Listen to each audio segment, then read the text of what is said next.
हस्तमैथुन एक ऐसी बुरी आदत है जिसमें से किस तरह से छूटे आपको यह विचार आया होगा। शायद इसीलिए आप यहाँ आए होंगे। बहुत लोगों को ऐसा लगता है कि इसमें से कभी भी छूट नहीं सकते, पर ऐसा नहीं है। हमें जो इसमें से बाहर निकलना हो तो उसके लिए सच्ची समझन की जरूरत है, और वो मिल जाए तो पक्का इसमें से हम बाहर निकल सकते हैं।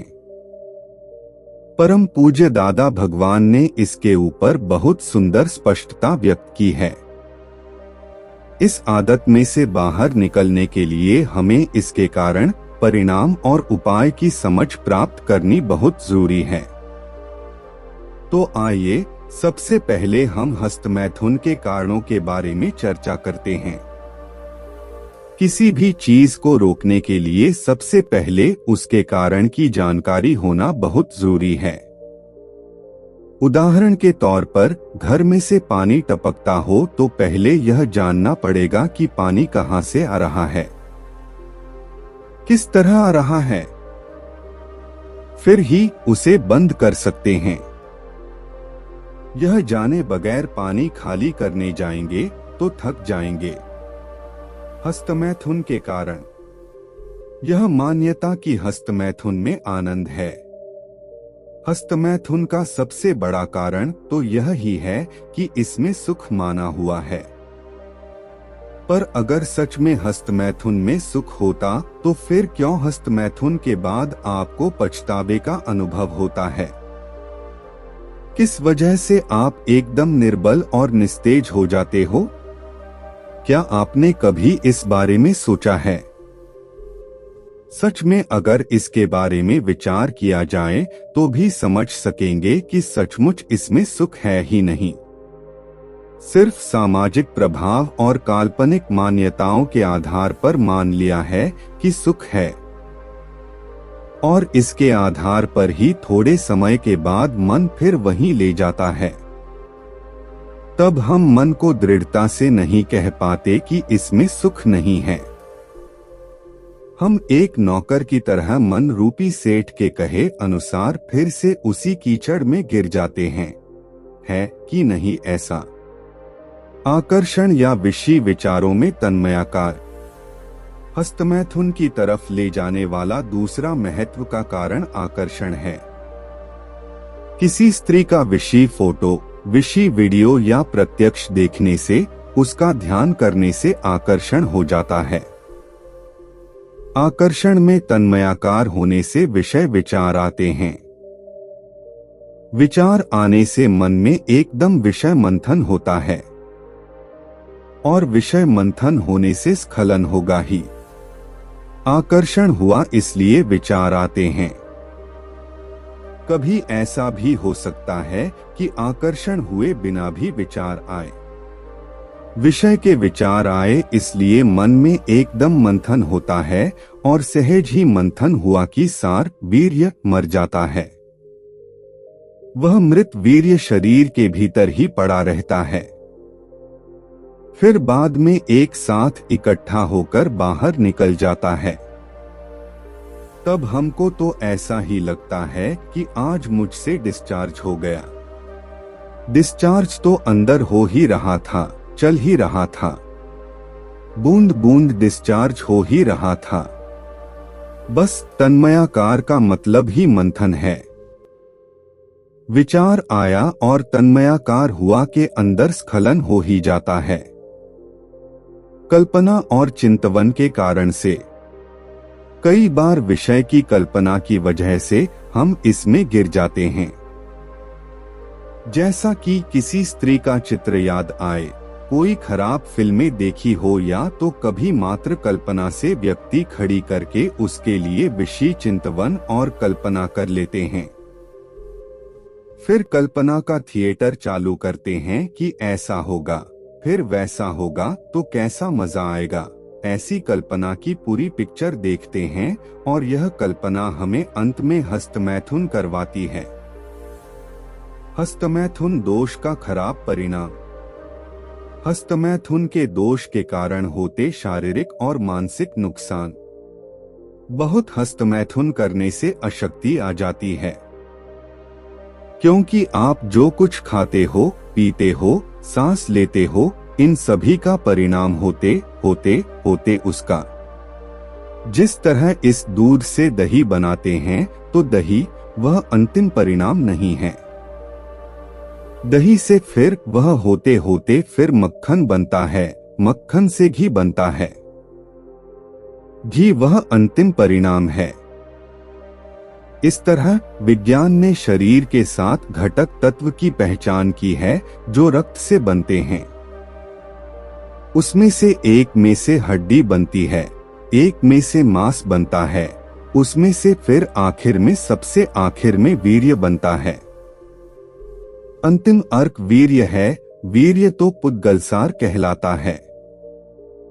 अगर विषय विचार आए और उसे पोषण दिया तो वीर्य मर जाता है और फिर कोई भी रास्ते डिस्चार्ज हो जाता है। बहुत हस्तमैथुन होता रहे तो देहबल नहीं रहता, पूरा मनोबल खत्म हो जाता है और बुद्धि बल भी खत्म हो जाता है, अहंकार भी ढीला पड़ जाता है।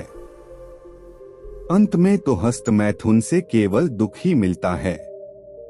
नियम ऐसा है कि शरीर में से जितना सुख लेने जाओगे वह उतना ही दुख देकर जाएगा। जब कोई हस्तमैथुन करता है तब उसे माना हुआ क्षणिक सुख मिल गया ऐसा लगता है, पर वह होने के बाद तुरंत ही अंदर खेद और भोगवटा का अनुभव होता है। उसके अलावा हस्तमैथुन होने के बाद एकदम शक्तिहीन होने का अनुभव होता है, जो सचमुच में सुख है ही नहीं। और अगर हस्तमैथुन बहुत ज्यादा प्रमाण में करने में आया तो वह ढेर सारे रोगों को निमंत्रण भी देता है। करोड़ों जीवों की हिंसा होती है और उसकी जोखिमदारी भी आती है। जिसको आंतरिक सुख होता है वह हस्तमैथुन करता ही नहीं है। यह तो आंतरिक दुख के कारण हस्तमैथुन करता है। ज्ञानी की दृष्टि से देखें तो इसमें मात्र दुख ही है। एक बार के हस्तमैथुन में करोड़ों जीवों की हिंसा हो जाती है और यह सब जीव बैर बांधते हैं। पर क्षणिक सुख की मान्यता के आधार से ऐसे जोखिम समझ में ही नहीं आते हैं। कल्पना करना यह बड़ा जोखिम। हस्तमैथुन के लिए कोई भी प्रकार की कल्पनाएं करते हैं तो वह आने वाले जन्म के बीज ही डालते हैं। जिन जिन लोगों के लिए कल्पनाएं की हो या तो फिर विषी ख्यालात किए हो तो उनके साथ हमारा हिसाब बंद हो जाता है और फिर एक जन्म उनके साथ निकालना पड़ता है। इसलिए यह बहुत बड़ा जोखिम है। हस्तमैथुन के दोष में से निकलने के उपाय। हस्तमैथुन को प्रेरित करती चीजों से दूर रहना। सबसे पहले तो विषय को उत्तेजित करने वाले साधन जैसे कि खराब फिल्में, विषय, फोटो और कुसंग से दूर रहना चाहिए, जिससे इसमें से जल्द बाहर निकल सके। हस्तमैथुन का विचार उठते ही तुरंत उखाड़ के फेंक दे। हस्तमैथुन के विचार आए तो उसे तुरंत उखाड़कर फेंक देना चाहिए। जरा भी आकर्षण हुआ वहां विरोध दिखाना चाहिए और बहुत माफी मांगना चाहिए। ऐसी भूल को एक बार के लिए अहंकार करके भी खत्म कर देना चाहिए कि ऐसा करना ही नहीं है। कल्पना की लिंक को तोड़ डालो। विषय विकारी कल्पना चालू हो जाए तब अगर जो शुरुआत की स्टेज में ही उसकी लिंक तोड़ दी जाए तो फिर कल्पना का थिएटर आगे नहीं बढ़ता। मन को डाइवर्ट करो। जब हस्तमैथुन की इच्छा उत्पन्न हो तब मन को दूसरे काम में या कोई पसंद की प्रवृत्ति या वस्तु में डाइवर्ट कर देना, जिससे उसकी इच्छा को टाला जा सके। एकांत टालना। हस्तमैथुन में से बाहर निकलने के लिए जिस वक्त उसका विचार आए तब परिस्थिति बदल डालना या एकांत टालना अति आवश्यक है। इस तरह हस्तमैथुन करने के विचार रुक जाएंगे। दृढ़ निश्चय करो। हस्तमैथुन में से निकलना हो तो पक्का यानी के दृढ़ निश्चय होना जरूरी है। भले ही एक दो बार भूल हो जाए, पर जो आपका निश्चय अटूट हो तो परिस्थितियां भी आपकी मदद करेगी और धीरे धीरे इसमें से बाहर निकल जाओगे। माफी मांगना दोषों की। हस्तमैथुन के कारण हुई जीव हिंसा के लिए और जिस व्यक्ति के लिए कल्पना करके हस्तमैथुन किया हो, उसके अंदर बैठे हुए भगवान के पास सच्चे दिल से माफी मांगनी और फिर से ऐसे कभी भी ना हो, ऐसा दृढ़ निश्चय करना चाहिए। मांगना शक्ति भगवान के पास। हस्तमैथुन के दोष अगर होते रहते हो तो उसके सामने सच्चे दिल से भगवान को याद करके उनके पास शक्तियां मांग सकते हैं कि हे भगवान, मैं निश्चय मजबूत करता हूँ, मुझे निश्चय मजबूत करने की शक्ति दीजिए। परम पूज्य दादा भगवान ने इसके लिए एक प्रार्थना दी है कि जो हर दिन करने से इस भूल में से बाहर निकल सकते हैं। हे दादा भगवान, हमारे भीतर के भगवान, मुझे किसी भी देहधारी जीवात्मा के प्रति स्त्री, पुरुष या नपुंसक कोई भी लिंगधारी हो तो उसके संबंध में किंचित मात्र भी विषय विकार संबंधी दोष, इच्छाएं, चेष्टाएं या विचार संबंधी दोष न किए जाएं, न करवाए जाएं या कर्ता के प्रति अनुमोदना न की जाए, ऐसी परम शक्ति दीजिए। मुझे निरंतर निर्विकार रहने की परम शक्ति दीजिए। आत्म सुख के सामने सब सुख लगे फीके। विषय के सुख की भ्रामक मान्यता सामाजिक प्रभाव से मजबूत होती है। अगर आत्मज्ञान मिल जाए तो फिर इन विषय सुखों की जरूरत ही नहीं रहती। जैसे जलेबी खाने के बाद चाय फीकी लगती है, उसी तरह ज्ञानियों ने, तीर्थंकरों ने इस जगत को जो आत्म सुख चखाया है, उसके सामने विषय सुख बेस्वाद ही लगते हैं। इसलिए एक बार जो आत्मा के सुख का अनुभव हो जाए तो फिर इस विषय के सुख की इच्छा रहेगी ही नहीं।